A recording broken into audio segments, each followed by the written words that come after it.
자, 안녕하세요. 우리 국가직 7급 수험 보신 여러분들 굉장히 일단 고생 많으셨고요. 저는 해커스에서 세법을 담당하고 있는 이윤엽 세무사예요. 그래서 올해 처음으로 이제 피셋 도입되고 25문제로 바뀌어가지고 이제 시험 문제 어떻게 나올까 되게 궁금했는데요. 일단 다른 과목은 또 각 선생님들이 잘 이제 강평을 해주시기 때문에 저는 이제 세법을 기준으로 말씀드리면 우선 본래 공무원 기출보다 좀 굉장히 좀 까다로웠다. 되게 자주 나오지 않은 주제에서도 많이 출제됐고요.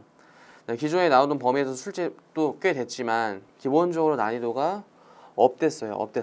그렇다고 막 폭탄이다, 막 정말 못 풀겠다, 뭐 이 정도까지는 아니지만 아무래도 한층 좀 더 업그레이드됐고 또 계산 문제 같은 것도 이제 원래 잘 출제되지 않은 영역 이런 것들이 좀 출제가 됐어요. 그래서 일단 범위를 좀 살펴보면 우선 국세기본법의 출제 경향이 굉장히 높아졌어요. 원래 7급에서는 보통 한 4문제, 많게는 6문제 출제했는데요. 요게 이제 8문제나 출제돼가지고 내년도 또는 그 이후에 이제 7급을 대비하신 분들은 특히 국기법을 더욱더 세세하게 조금 더 강력하게 공부할 필요가 있다. 그래서 징수법은 원래도 2문제였는데 2문제가 그냥 출제됐고요. 그 다음에 부소법이 저는 늘어날 거라고 좀 예측했는데 국세기본법이 확 늘어나고 사실 부소법은 막 출제 수가 막 늘어나지는 않았어요. 대신에 좀 특이한 점이 법인세랑 소득세를 묶어서 올해 개정된 신탁을 출제하고요. 또 이 인격이라는 파트가 국세기본법에도 나오는데 이게 이제 소득세법, 법인세법 그냥 전반적으로 그냥 종합 문제로서 한 문제가 출제됐어요. 그래서 이게 여러 법을 아우르는 이제 공통적인 주제를 출제하게 한 2문제가 있었다. 그리고 이제 계산형으로 좀 불린다. 그래도 이제 숫자가 좀 들어가는 게 나름 몇 문제가 또 있었어요. 사실 법인세에서도 한 문제가 또 있더라고. 이게 최근에 체크해 보니까 어쨌든 그런 것들 대비해서 강평 한번 시작해 보죠. 먼저 1번에 거주자의 종합소득공제 설명을 옳은 것만을 모두 고르세요. 그래서 기업 같은 경우에는 기본공제 대상자가 70세 이상이에요. 그럼 추가 공제 혜택을 받을 수 있냐 없냐 그걸 물은 건데 70세 이상은 경로자 우대공제 받을 수 있어요. 그때 금액은 100만 원이고요. 그래서 맞는 표현이에요. 니은 같은 경우에 거주자의 직계 존속은 나이와 소득과 관계없이 기본공제 대상자가 된다. 틀린 말이죠. 그리고 직계 존속도 부양가족의 범위가 되려면 나이도 60세 이상이어야 되고요. 소득도 연간 소득금의 합계액이 100만 원 이하여야 돼요. 그래서 니은은 틀린 집이 되고요. 분리과세 이자 소득 등 결국 분리과세 소득만 있는 자에 대해서는 어차피 원천징수로 납세와 종결되기 뿐더러 세제 혜택을 크나크게 누진세를 적용받지 않기 때문에 또 이거 원천징수하는 사람이 또 이런 종합소득공제를 계산을 할 수가 없어요. 그럼 부양가족을 또 막 뭐 제출해서 알고 이래야 되는데 그래서 종합소득공제를 적용하지 아니한다고 사실 리을도 이제 잘 나온 지문이 아니에요. 근데 출제했더라고요. 어쨌든 이거는 이제 다 이제 기본적으로 완전히 아는 건데 주택담보노후연금에 대해서 발생한 이자 비용 상당액은 연금소득자한테 주는 혜택인데요. 초과하지 않은 범위에서 300이 아니라 단순 200이에요. 200만 원을 한도로 연금소득 공제한다. 그래서 얘도 틀렸네요. 그래서 이게 기억 디귿이 맞으니까 이제 2번이 답이고요. 요것도 우리 최근에 개정돼서 좀 힘있게 보자라고 했었던 근거가 고액 상습 체납자가 세금을 안 내니까 처음에 국세청이 도입한 제도가 이 사람의 인적상황을 공개하자. 그래서 이 사람이 세금 얼마 안 내고 있으면 공개해서 약간 망신살을 준 다음에 세금을 내게 유도하자 했는데 이게 뭐 9시 뉴스에 나온 것도 아니고 뭐 세무서 게시판이나 뭐 홈페이지 같은 데 올라가기 때문에 실효성이 없다라는 지적이 많았어요. 그래서 국세청은 더욱더 강력하게 이 고액 상습 체납자에 대한 제재로서 이제 어떤 검사의 청구에 따라서 법원의 결정에 의해 유치장, 깜빵에 가둘 수 있는 제도를 만들었죠. 아직 깜빵에 가진 사례가 없는데 올해 국세청이 얘기했어요. 이거 실효성 있게 도입하겠다 이렇게. 그러면서 이제 출제를 한 것 같아요. 그래서 관련이 없는 것은 20년 이후 체납을 가정해서 1, 2, 3번이 이 감치라는 편이 유치장에 가둔다 이런 의미죠. 그 유치장에 가둘 수 있는 자의 요건이에요. 이 1, 2, 3 요건을 다 충족해야 되는데 3회 이상 체납하면서 1년 동안 2억을 안 낸 사람으로서 요런 것들이 이제 아마 실무에서도 다툼이 많을 것으로 판단돼요. 납부 능력이 있음에도 불구하고 정당한 사유 없이 안 내고 있다. 이런 것들이 이제 판정하는 게 어렵죠. 진짜 이제 망해서 안 내는지, 얘가 되게 막 플렉스 하는데도 안 내는 건지. 그다음에 내부 위원회 의결에 따라 감치 필요성이 있다고 인정되는 경우, 이때 이제 30일 범위에서 가둘 수 있고요. 5천만 원의 국세를 신납한 자로서 직계준비속이 외국에서 지금 거주한다면 이분만 이제 외국으로 뜨더라도 이제 한국에 다시 안 돌아올 수 있기 때문에 세금 많이 안 낸 이런 분들은 출국 금지를 할 수 있죠. 참고로 이 4번은 출국 금지와 관한 조문이에요. 4번이 틀렸고 3번에 원천징수 설명을 옳은 것은 원천징수 의무자는 소득세가 과세되지 아니하거나 면제되는 소득에 대해서도 원천징수 할 필요가 없어요. 뭐 비과세나 면제인데 원천징수 왜 해요? 2번이 맞는 지문이죠. 법인세 과표를 신고하는 게 아니라 경정에서 지금 조사해서 결정해가지고 소득 처분에서 인정배당이 튀어나온 거예요. 그럼 이 변동통지서 받은 날에 돈을 지급하진 않았지만 이때 이 인정배당의 소득이 확인되니까 그 날에 배당 소득을 지급한 것처럼 의제하여 원천징수한다. 그래서 2번이 이게 필수 지문이고 이거 우리 공무원 기출에도 엄청 많이 나왔죠. 그래서 맞는 표현이고 3번은 반기발 납부 특례예요. 원천징수 원래 매달 내는 건데 영세한 사업자한테 매달 이렇게 내달라고 하는 것이 납세 협력 부담을 초래할 수 있거든요. 그래서 직전 연도 상시 고용 인원이 30명이 아니라 20명 이하로서 또 여기 조문에는 없지만 금융보험업자는 제외예요. 그분들은 원천징수 세액 많아가지고 매달 내야 돼요. 그래서 그 20명 이하의 원천징수 의무자는 반기별 납부 특례를 할 수 있다. 근데 30명에서 일단 나가리고 직장공제 초과 발행금은 일단 이자소득이죠. 그래서 공제에 가입해서 탈퇴까지 오랫동안 저축한 돈이 뭔가 이제 탈퇴하면서 반환금이기 때문에 얘는 별도의 세율로 과세해요. 그래서 일단 무조건 분리과세, 무조건 분리과세. 그 별도의 세율로 과세할 때 마치 약간 내면의 성격이 퇴직소득의 성격이 있어가지고 퇴직소득 세율인 기본세율로 과세하는 거예요. 기본세율. 그래서 14%가 틀렸고요. 4번에 소득세법상 공동사업의 계산과 납세 의무 범위 설명으로 옳은 것은 공동사업도 우리 초예급 주제잖아요. 그죠? 무조건 해야 된다라고 했었죠. 사업소득이 발생하는 사업을 공동 경영해.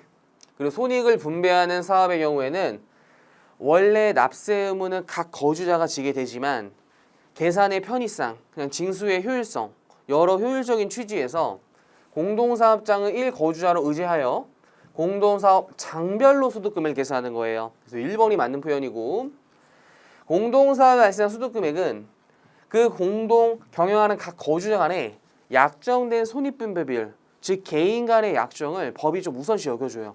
왜냐면 공동사업에 참여하더라도 누구는 일을 좀 열심히 하고 잘해. 또 누구는 애초에 열심히 참여 못할 것 같아. 그럼 개인 간에 계약서 쓸 때 야 똑같이 우리 5대5로 출제했는데 6대4로 분배하면 안 될까? 그거 허용해 주는 거예요. 그래서 약정된 손익분배비를 우선시 여기고 그거 없으면 지분 비율로 가는 거예요.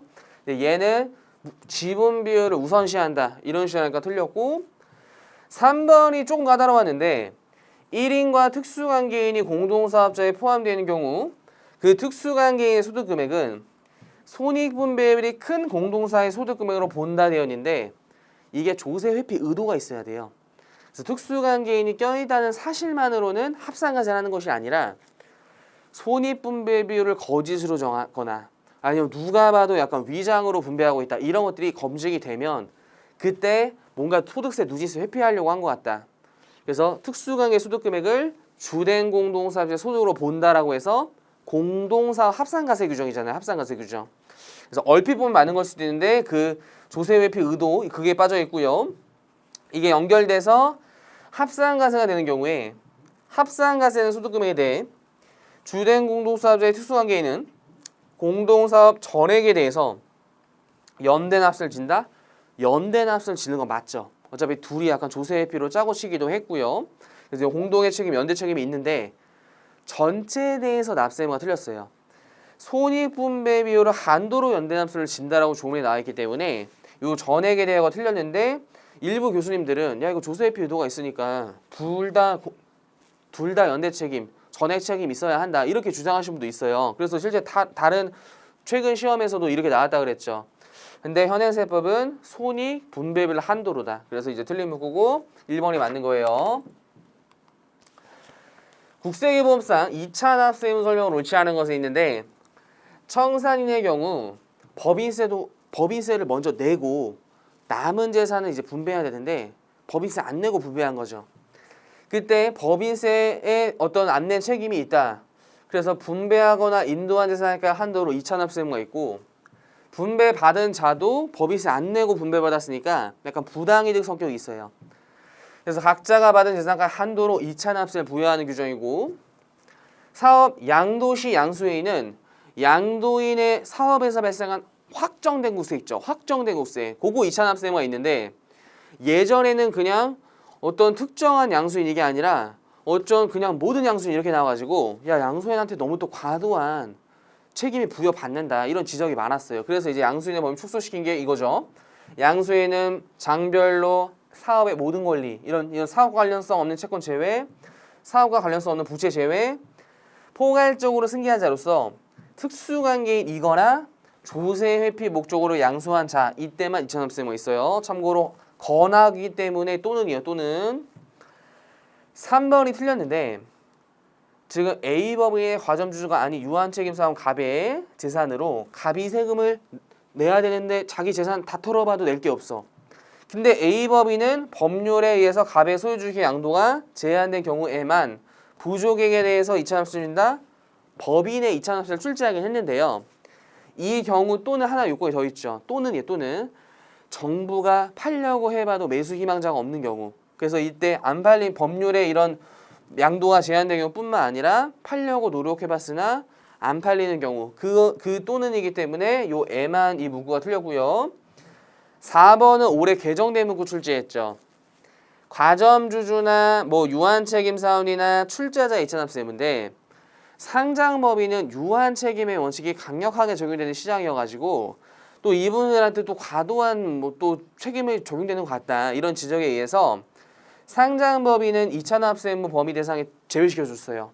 그래서 비상장법인의 과점주주만 2차 납세 의무가 있기 때문에 상장법인의 과점주주는 2차 납세를 지지 아니한다. 맞는 표현이에요. 요 문제도 좀 어려웠는데요. 부담부증여가 소득세법에도 있고 사실 이제 상증세법에도 있어요. 그런 거 많은 콜라보 시킨 문제예요. 첫 번째, 부담부증여 시 수중자가 부담하는 채무액. 어째 부담부 자체가 채무 떠넘기는 증여잖아요.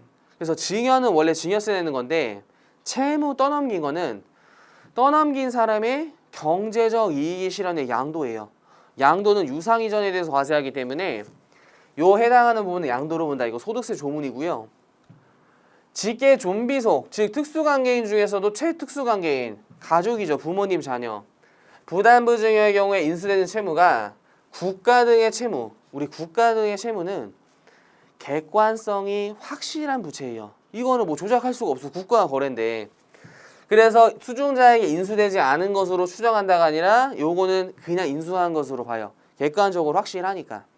근데 국가 등의 채무가 아니라면 가족들끼리 뭔가 이제 부담부증여 할 때 일단 요즘은 이제 양도세 세율이 높아가지고 오히려 양도보다 증여가 더 이제 세제 혜택이 있는데 예전에는 이제 양도세가 증여세보다 세율이 낮다 보니까 야 어떻게 하면은 이제 증여세를 줄일까 부담부증여라고 이제 가정을 하자. 부채가 없는데 그냥 가공 부채를 만들어가지고 떠넘기는 거예요. 그럼 이제 부채에 대해서는 양도세를 내는데 그게 이제 보통 세율이 낮고 증여세가 세율이 높으니까 절세 효과 약간 탈세 효과 이런 조세의 필요 갔었는데 이제는 사실은 이제 양도세가 더 높기는 해요. 어쨌든 근데 국가 등의 채무는 확실하니까 이런 건 인수된 것으로 보고 부담부증여 시 수중자의 증여세 과세가액은 증여일현재 증여자산가액을 합친 금액에서 증여재산에 담보된 채무, 즉 부채를 까라는 거죠. 내가 뭔가 자산을 받았는데 부채도 딸려받았어. 그럼 순증여는 자산에서 부채 뺀 거예요. 그래서 그 말이고 부담부증여 채무액에 대한 부분으로서 양도로 보는 경우 그 양도를 숙한 달의 말일부터 3개월 내에 양도세를 내야 된다. 원래 양도세는 예정신고 의무가 있는데 달의 말일부터 2개월이에요. 근데 증여세 신고기한이 달의 말일부터 3개월이기 때문에 부담부증여라는 거래에서 지금 양도증여 동시에 나왔는데 신고기한 다르면 납세자가 헷갈려요. 그래서 이거 예외적으로 증여세 신고기 아니라 맞춘 거죠. 그래서 맞는 표현이고요. 아, 요거 굉장히 어려웠어요. 개정된 거. 신탁에 적용되는 소법 납세의무 설명을 취하는 것은 법인과세 신탁재산이 수익자에게 배당한 경우 우리 세법항상 괄호도 잘 봐야 돼요. 수익자에 대하여 배당에 대한 소득세, 법인세가 비과된 경우에는 그 금액을 일단 개정된 문구는 참고로 이건데 개정됐다기보다는 원래 실무에서 이렇게 했는데 법의 표현이 없어가지고 그냥 법의 표현을 만든 거예요. 원래도 이렇게 했었어요.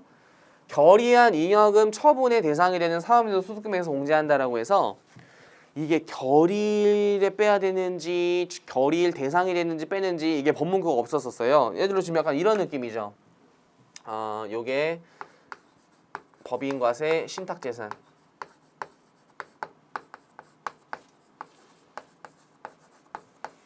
얘가 21년도에 소득 100을 벌었어.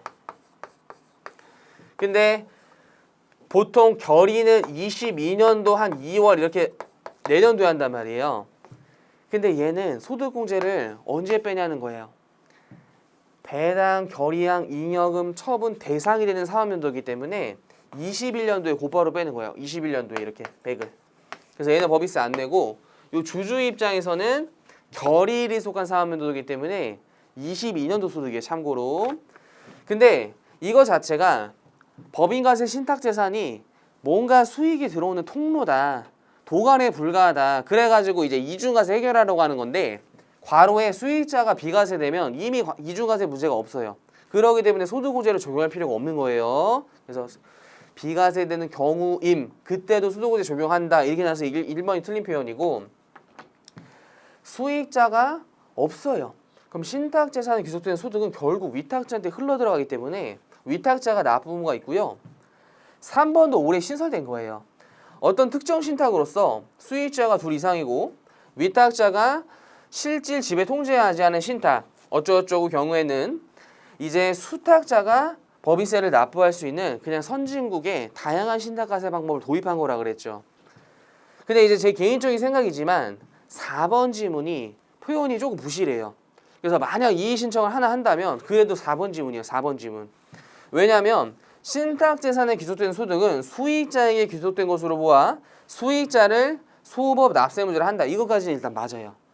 근데 다만 위탁자가 신탁재산은 실질적으로 통제하는 경우로서 원본에 대한 수익을 위탁자가 가져가고 또 특수관계에 있는 뭐 배우자나 직계준비소에게 그 수익을 뿌려가지고 그 요건 같이 충족해야 돼요. 사실은 원래.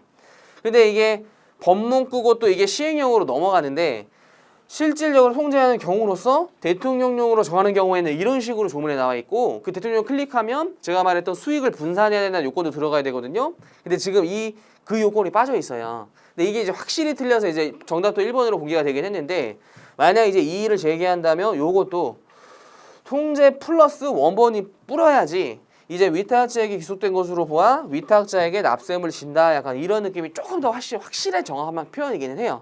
근데 이게 워낙 무조건 100% 틀렸기 때문에 이게 이제 정답이 확실하긴 한데 얘도 조금 표현이 부실했다요. 이제 개인적으로.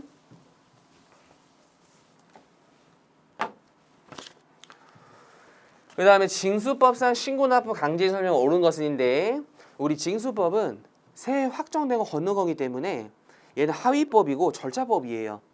그래서 국기법에 특별한 규정이 있으면 국세 징수법에 정하는 바에 따르는 게 아니라 국기법을 따라가는 거고요. 돈을 납세담보로 주로 공탁해서 맡기는 거죠. 어디에 맡겨둔 돈을 일단 담보로 제공할게요. 아니면은 저 일단은 담보로 제공할게요. 그때 확정된 국세에 100에 120이 아니라 110이죠. 110 이렇게. 그래서 틀렸고 요 3번 지문이 까다로웠는데 공매재산에 설정된 담보권은 매각으로 소멸한다요. 소멸한다. 이것도 민법 규정 준용한 거고 4번이 맞는 말이에요. 우리 신용카드 등으로 세금을 납부할 수 있는데요. 국세 납부 대액기간 승인일을 납부일로 간주시켜요. 그래서 4번이 맞는 표현이고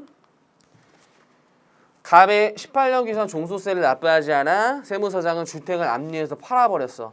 그때 7천만 원 중에서 종소세로 걷어갈 수 있는 건 얼마냐? 그래서 지금 채권자는 원래 평등의 원칙에 따라 나누어서 먹는 건데 국세는 공익성이 높다. 그래서 이제 국가가 먼저 가져갈 수 있다.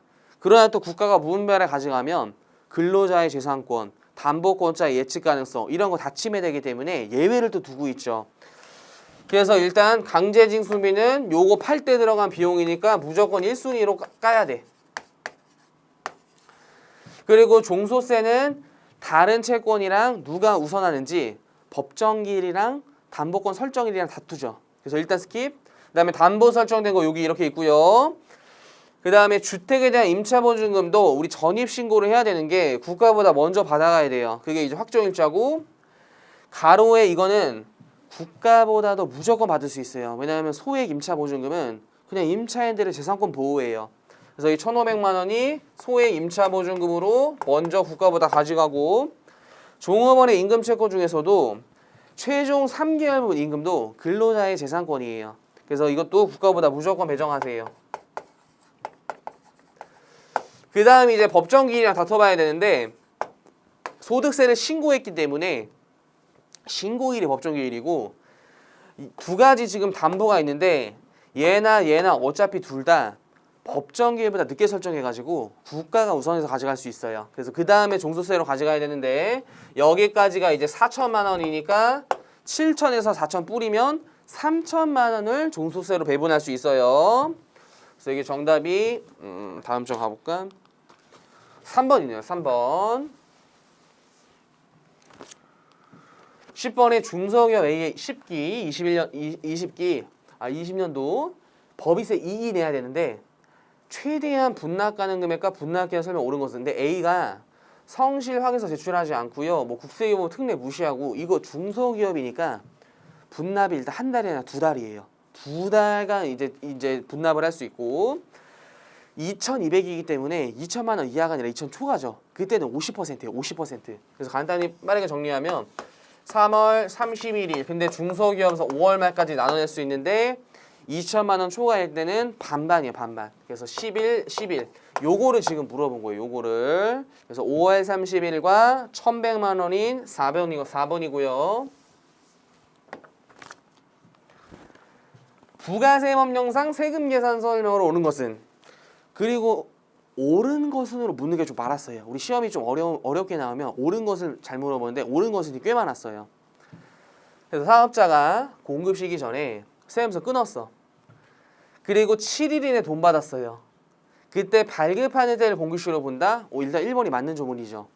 원래 세금 계산서는 공급 시기에 끊어줘야 되는데 실무 관행이 좀 돈 받고 먼저 영수증 역할로 달라 이런 게 많기 때문에 먼저 끄는 걸 일정 요건 충족해야지 허용해요.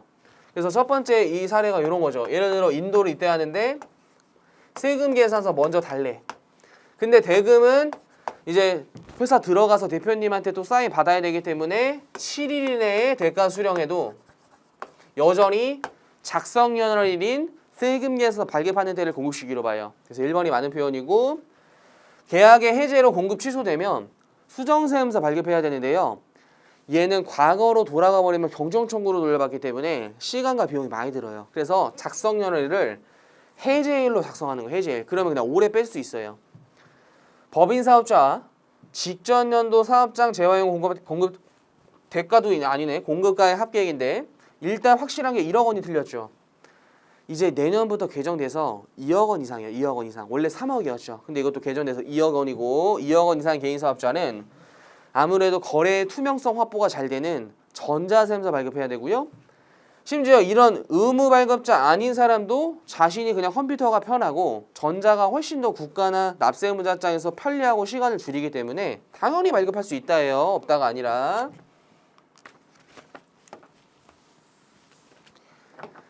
그 다음에 이런 것도 이제 말문제로 나왔는데 좀 까다롭게 났어요. 우리 슈퍼카, 업무요소연차, 송금불산입 설명을 옳지 않은 것은, 근데 부동산 임대업 특정법인 아니고 특례 같은 거 무시하래요. 우리 슈퍼카로 막 감가상각비로 법인세 자꾸 줄이니까 국세청이 야 자동차 그래 사업 관련성이 있긴 있지.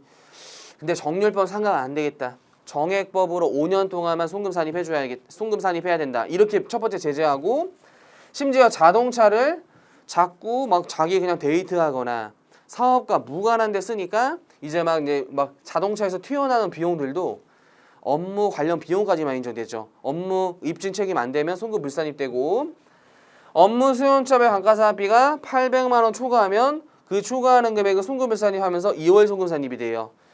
정해법 운영 상각한 것도 다 인정 안 되고 1년에 800까지밖에 인정 안 돼요. 그럼 자동차에 그냥 어느 정도 범위까지는 뭐 깔끔하게 좀 인정되냐면 4천만 원이죠. 4천만 원. 4천만 원 5로 나누면 800이니까. 그리고 승용차 팔아가지고 처분 소실 떴을 때 처분 소실도 800까지만 인정되는데 이게 소득 처분이 유보가 아니라 기타 사유 이출이에요.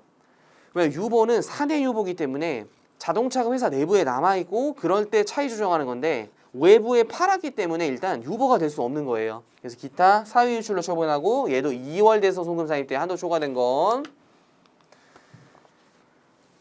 국기법상 다른 법률 관계 설명 옳지 않은 것은 우리 세금에 관하여 세법에 별도의 규정이 있는 경우를 제외하고는 국세기본법에서 정하는 바에 따르다 맞죠. 국기법은 총칙법이에요.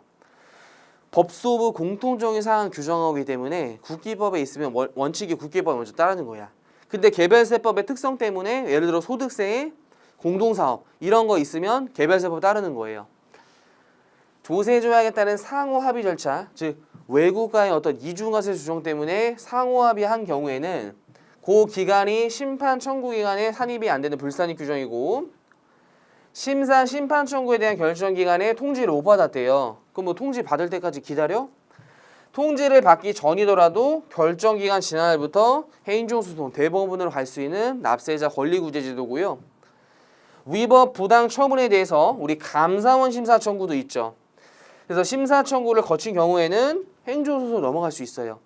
근데 이런 거 안 거치고는 행정소송 못 가죠.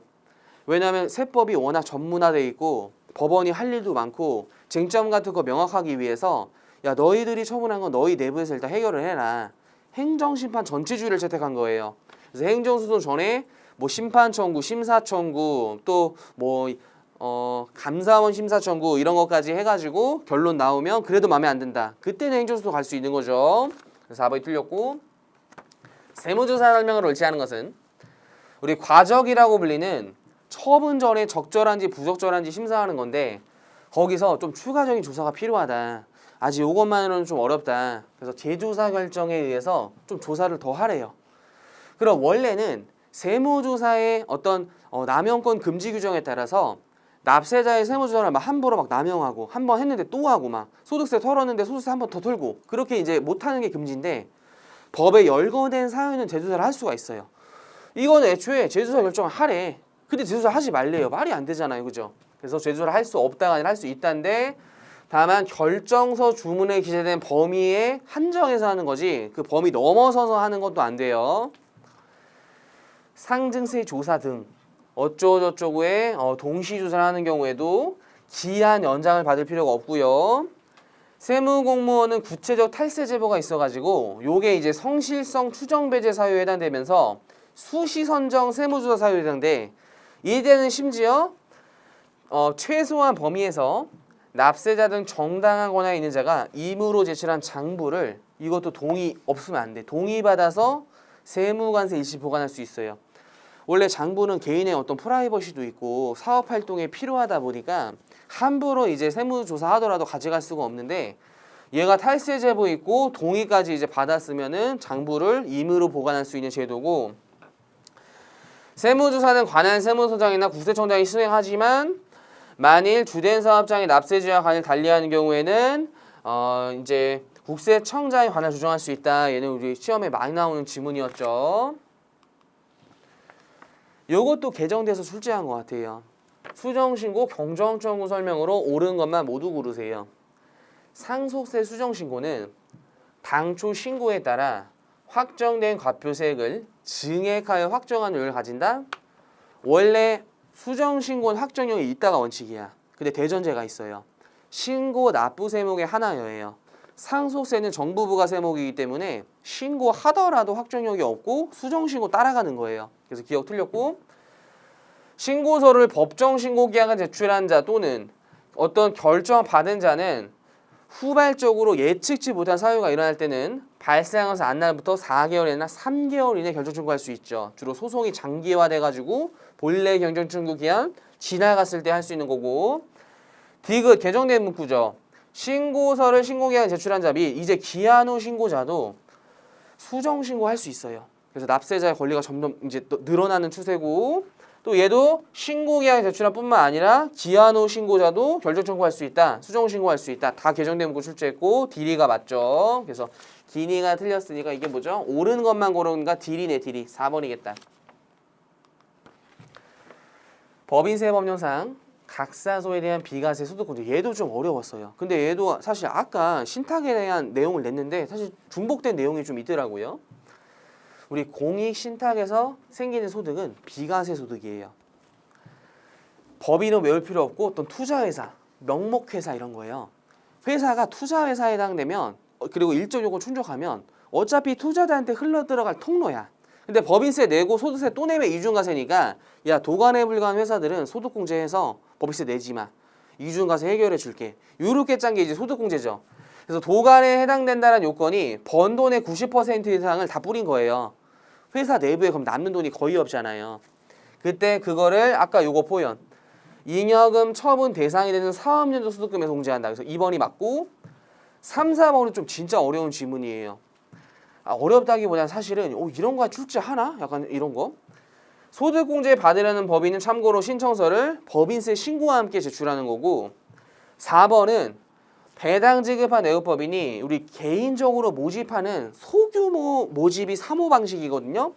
그렇게 설립되고 2인이 95% 주식을 소유한 법인 어쩌고저쩌고 제외 경우에는 소득공제를 적용할 수 있다. 요건 어떤 의미냐면 또 소득공제를 악용하는 개인들이 있다는 거야. 예를 들어 개인이 부동산 팔면 양도소득세라는 엄청난 중과세율이 세금 많이 내잖아요. 어떻게 짱구를 부린 거야. 양도세 어떻게 하면 안 내지? 야, 우리도 유령회사 만들어서 명목회사처럼 보이자. 그래서 법인 명의로 팔면은 법인세가 상대적으로 세율이 낮고 중과세율 없으니까 그걸로 이제 돈 조금씩 이렇게 가져갈까? 이런 거 방지하는 거예요. 그래서 이거는 이제 도관을 겉으로 보이게 해서 조세 회피를 하려는 애들이라는 거예요. 그래서 소득공제 적용하지 아니한다, 이거는. 그 다음에 우리 손익기속시기는 매년 한 문제 무조건 나오죠. 그래서 필수 문제였고 모두 고르면 옳은 것이죠. 옳은 거. 중소기업이 굉장히 오랫동안 돈을 나누어서 받아. 장기 할부 조건으로 판매하면 인도일이라는 원칙에도 불구하고 회수하였거나 회수할 금액을 입금을 넣을 수 있어. 왜냐하면 돈도 안 받았는데 인도일에 다 내면은 법인세가 그 해에 많이 나 돈도 없는데 돈 많이 내세요 이런 거잖아요. 그래서 이제 특례를 둔 거고, 니은은 기업회계 기준을 준용한 거죠. 우리 법인세가 회계 장부에서 차이로 계산하다 보니까 회계가 차이가 너무 많으면 법인세 신고할 때 법인이 너무 힘들어요. 그거 다 세무조회해야 되니까.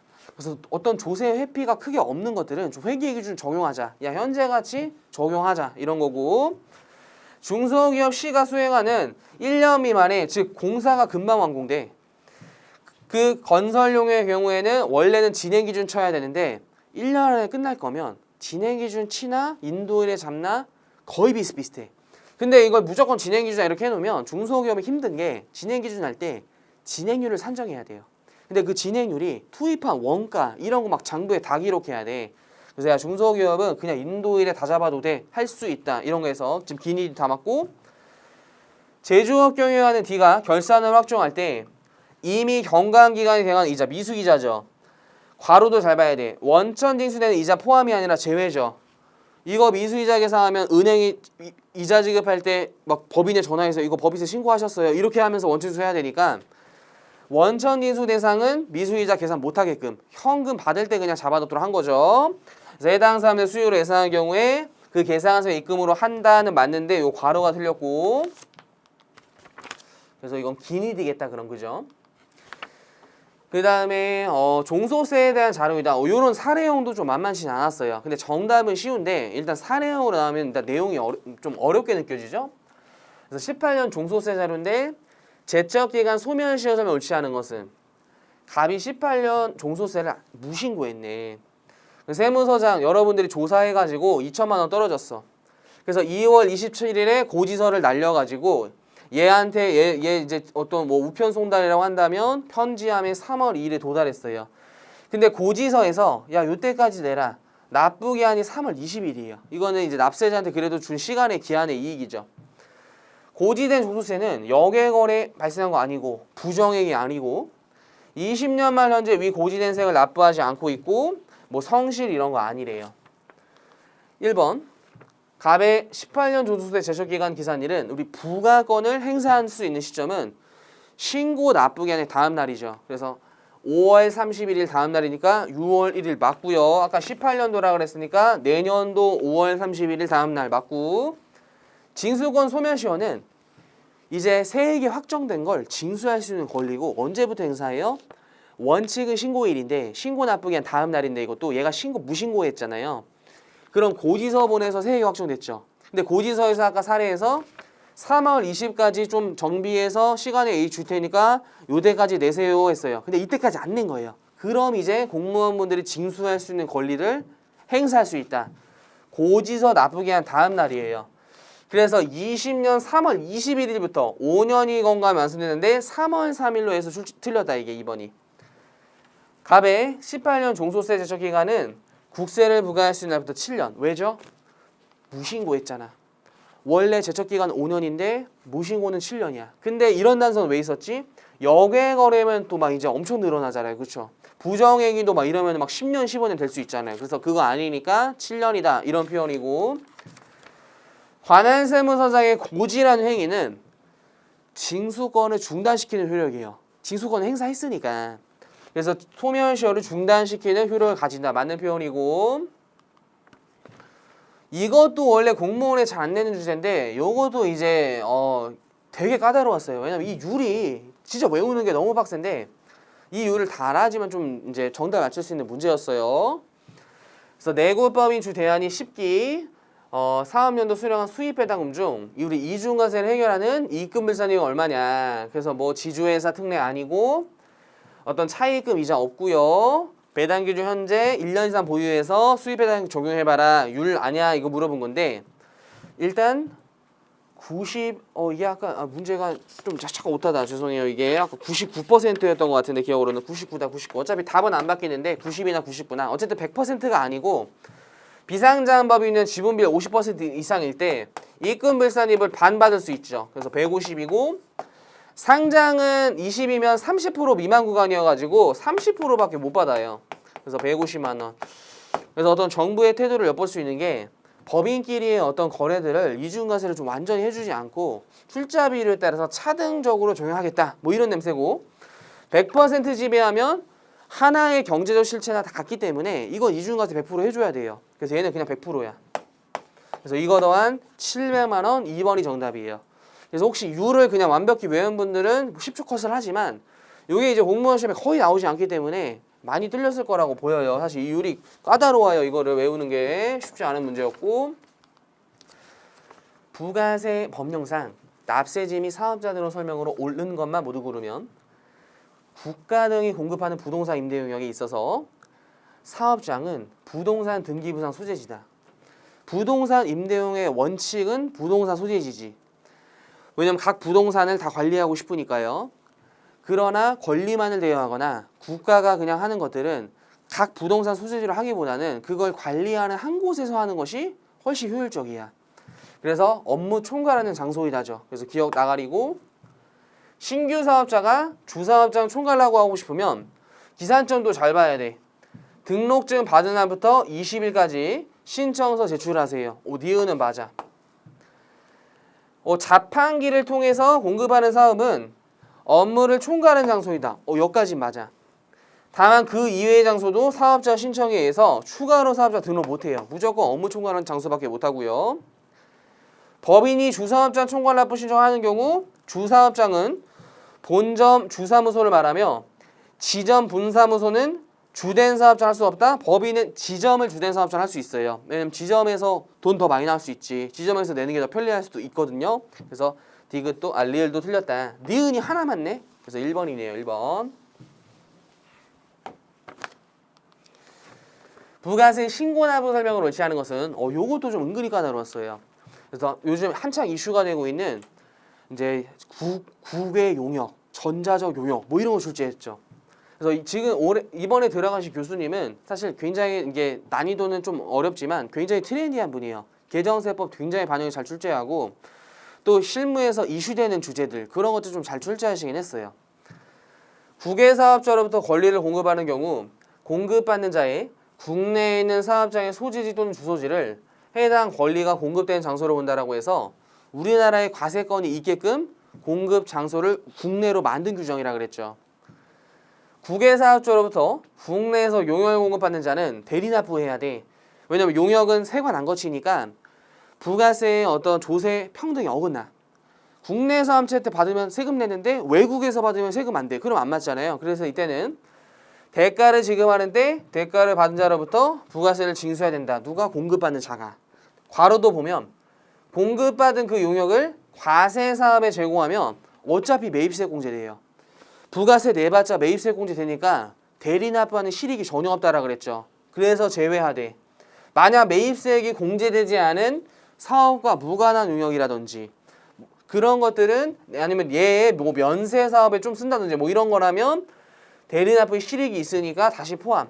그래서 이번 아주 정확하게 나오는데 굉장히 좀 어려운 지문이고 국외사업자가 사업자 등록 대상으로서 위탁매매에 있는 중개인이라 생각하시면 된다고 했죠. 중개인을 통해서 우리나라에 공급돼. 주로 광고가 제일 많아요. 현실에서 광고. 그때 국외사업자가 해당 용역을 공급한 것으로 본다가 아니라 얘가 틀렸네. 중간에 사업자 등록 대상인 걔는 그럼 부가세법상 납세의무자인 이렇게 해석이 돼요. 그래서 그 중개인이 대신 내주는 게 훨씬 효율적이야. 왜냐하면 이번에 대리납부를 적용하기에는 그 대리납부를 하는 사람이 면세사업자나 일반 개인이기 때문에 부가세를 잘 안 내는 경우가 많아요. 현실에서. 그러다 보니까 중간에 중개인이 있다면 그 중개인이 심지어 부가세 원래 내는 사람이야. 너가 좀 내다오. 이렇게 만든 게 이거고 그 다음 전자증용. 이게 스토리를 굉장히 잘 짰어요. 국외사업자가 전자증용을 국내에 제공하는 경우 사업의 개시부터 20일 내 간편사 등으로 해서 주로 요즘 핸드폰 게임하고 이런 것들 부가세 누가 내야 되냐. 국외사업자가 전자증용 공급하면서 국내에 직접 공급하면 그 국외사업자가 홈페이지 들어가서 우리나라 사업자 등록증 내야 돼. 근데 그 전자증용 때문에 대한민국 막 비행기 타고 와가지고 막 세무서 방문하고 이럴 수 없으니까 간편사업자 등록이라는 하는 거예요. 그래서 간편하게 입력해서 그 전자증용에 대한 부가세만 우리나라에 내주고 또 반대로 우리나라에서 게임 만든 분이 외국에 제공할 때는 또 외국에 간편사업자 등록해서 외국에 내주고 이렇게 지금 OECD끼리 움직이고 있어요. 근데 이것도 지금 막 보완하자. 현실성 좀 없다. 신용카드로 결제 많이 하니까 신용카드 회사가 좀 대리납부 해주자. 이런 제도로 막 지금 막 이제 막 입법하자 말자 막 이런 스토리예요. 그래서 굉장히 핫한 주제를 출제하신 거고요. 잘 출제했지만 좀 까다로웠다. 이거 보기 어려웠고요. 요거는 진짜 어렸어. 제가 유일하게 이제 그 가다반 나오기 전에 다 올려서 이따 100점은 맞았는데 굳이 하나 만약 틀리면 뭘까? 이게 애매했어. 이게 좀 애매했어. 나도 이거는 조문 찾아봤어. 나머지는 수수 풀었는데 요거는 조문 찾아봤어요. 굉장히 좀 실무적인 내용인데 이런 걸 출제하셨더라고. 세법 해석에 대한 설명을 옳지 않은 것은 일단 1번은 찍으면 안 돼. 이거는 우리 너무 필수 지문이었어. 세법 해석 적용할 때 형평과 조항 합 목적성에 비추어 재산권을 부당하게 침해하지 마세요. 뭐 당연한 거죠. 기획재정부장과 국세청장은 세법 해석 관련 질의에 대하여 세법에서 기준에 따라 해석하여 효식해야 된다. 그냥 사실 처음 봐도 그러겠지 뭐 이런 느낌이고 사실 3, 4번 중에 하나 찍어야 되는데 사실 처음 봤더라도 어떤 세법적인 느낌이 있으면 4번이 틀렸겠거니? 이런 느낌이 들긴 해요. 근데 4번이 이제 왜 틀렸는지 좀 설명드리면 국세청장은 세법 해석 관련된 질의가 세법과 이에 관련된 국세기본법, 입법 취지에 따라 해석이 필요한 사항에 해당하는 경우 기획재정부 장관과 해석을 요청하지 않고 민원인에게 직접 회신할 수 있다가 아니라 반드시 국세청장이 그냥 뭐 어떤 기획재정부 간의 입법 취지와 다른 해석을 할 수도 있기 때문에 일단 국세청장이 기획재정부한테 보내야 된다. 이게 일단 맞는 표현이에요. 그래서 바로 민원인한테 회신할 수 있다. 이게 틀린 문구예요. 그래서 요거는 좀 굉장히 어려웠지만 그래도 뭔가 4번이 몰라도 틀리겠거니 이런 느낌은 들었어요. 23번. 요것도 어려웠어. 요거 사례형도 쉽지 않았어요. 다음은 국내에 거주한 갑이 고교 동창, 우리 동창생들과 함께 동창회를 하나 만들었는데 과세 방법 적시라는 것은 주사무소가 한국에 있어요. 서울에. 매달 회비를 거서 친목 도모하고 내부 규칙이 있어. 막 매달 얼마 걷자. 안 내면 벌금이다. 수익을 분배하지 않고 갑이 대표자도 있어. 심지어 주무관청에 등록하면 이거 당연의제 법인 될 수 있는데 등록 안 하고 동체와 관련된 사항을 신고하거나 신청이 없다. 이런 요건 충족해서 신청하면 또 신청 승인 법인 될 수도 있는데 그것도 안 했죠. 그럼 일단 이런 단서를 통해서 법인은 아니야. 그냥 단체죠. 원래 등기 안 치면 법인이 아닌데 세법은 등기 안 하더라도 일정 요건 충족하면 법인으로 볼 수 있는 단체 있잖아요. 근데 그거 아니라 그랬어요. 그래서 1번, 2번 나가리야. 법인 될 수가 없어 지금. 비영리면 될 수가 없어. 주무관청에 등록 안 했으니까. 그리고 신청해서 승인 안 받았으니까. 그럼 소득세법에 따른 어떤 단체 소득세법 규정을 따라가야 되는데 이런 단서가 중요하죠. 수익을 분배하지 않았다. 수익을 분배하면 공동사업으로 봐요. 그래서 각 거주자가 납세의무지가 건데 분배 안 하니까 이 소득이 단체에 기속돼. 그래서 단체를 1거주자 어디서 찾아야 돼? 주사무소가 국내에 있기 때문에 1거주자로 봐서 소득세를 과세한다. 이 3번이 맞는 표현이에요. 그래서 이것도 좀 굉장히 진짜 센시티브한 문제였어요. 굉장히 문제 잘 내신 것 같아요. 이거는. 그리고 국기법상 제조사 결정 설명으로 옳은 것은 제조사 결정은 국기법에 규정이 있어요. 예전에 없었다가 한 4년 전 만들어졌고 과적 청구에 따른 제조사 결정에 따라 조사를 하는 경우 과세자 적부 청구 대상이 아니고요. 제조사 결정이 있는 경우 처분청은 결정일부터 60일 이내 결정서 주문의 기재된 범위 한정하여 조사하고 결과에 따라 취소 결정 필요한 처분해야 된다. 얘가 뭐 정확한 문구네. 3번이. 심사 청구 등에 대한 제조사 결정에 따른 처분청 처분에 대해서 해당 제조사 결정한 재결청에 대하여 심사 청구 심판 청구를 제기할 수 없다. 요거는 우리 공문에 엄청 많이 나오는 거죠. 제조사 결정은 다시 행정청에 제기할 수도 있고 행정청에서 뭔가 질 것 같으면 행정 소송으로 갈 수도 있죠. 행정 소송으로도 둘 중 하나 선택. 그래서 제기할 수 있다예요. 있다. 마지막 문제네요.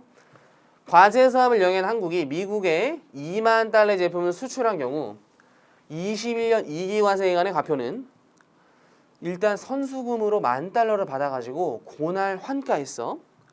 그리고 10월 15일에 선적했고 요날 환율 나와있고 10월 30일에 남은 잔 2만 달러 중에 남은 잔에 통금받아 요날 환가했고 그럼 정리해보면 10월 15일이 선적일이고요.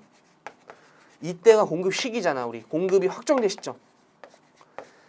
근데 달러로 받았을 때는 이걸 환가해서 한국 돈으로 세금 내야 되는데 환가 기준이 나와 있어요. 공급 시기 전에 환가했으면 환가한 금액이야. 이 10,000달러는 공급 시기 전에 환가이기 때문에 그 환가한 금액 1,000원 곱하면 1,000,000원이야. 근데 이 잔금 10,000달러는 공급 시기 이후의 수령이기 때문에 공급 시기 환율을 곱해야 돼요. 그래서 나머지 10,000달러는 공급 시기 환율 1,100원을 곱해야 돼. 취지가 뭐라 그랬어요? 공급 시기는 공급이 확정된 시점인데 이 공급 이후의 환율 변동이 공급가에 영향을 미쳐서는 안 돼요. 그래서 공급 시기 환율 곱하니까 이게 1,100, 이게 1,000. 그래서 정답은 2,100만 원이 되는 것이다라는 거예요. 그래서 이런 것도 공무원 기출에서 처음 나온 유형이긴 해요. 근데 이제 강조해서 설명드리겠죠. 왜냐면 다른 시험에서 많이 나오니까. 그래서 간단히 또 이제 다음 스케줄 때문에 이제 내년 또는 그 이후에 대비한 이제 수험생을 말씀드리면 범위가 일단 넓어졌다. 기존 기출 범위보다 주제가 굉장히 다양해졌어요. 그래서 공무원 기출 문제만 이제 분석하는 것은 굉장히 리스크가 있는 시험이 된 것 같고요. 최소 3개년치의 세무사, 회계사, 관세사에 공무원 시험에 어울릴 만한 문제들을 반드시 풀어야 돼요. 사실 그거 이제 마지막에 제가 마판 특강에 다 정리해 드리잖아요. 거기에 중복되는 지문이 엄청 많아요. 왜냐면 최근 교수님들이 했으면 생각이 다 비슷해요. 이게 실무에서 지금 문제되지, 이슈되지, 중요하지, 미래에 개정될 거지 이런 것들이 비슷하기 때문에 그래서 이제 비슷하게 잘 나오는 거예요. 그래서 반드시 타 시험까지 좀 풀어봐야 돼요. 이제 7급은 범위가 굉장히 좀 넓어졌기 때문에 타 시험까지 좀 대비를 하시는 게 바람직한 것 같다. 이렇게 좀 말씀드리고 일단 고생 너무 많으셨고요. 이제 평균이 얼마 나오는지 좀 시간이 지나 알기 때문에 일단 좀 푹 쉬시면서 기다렸으면 좋겠어요. 그래서 저 강표 여기서 마치고 또 다음에 다른 컨텐츠로 만나 뵐게요. 고생 많으셨어요.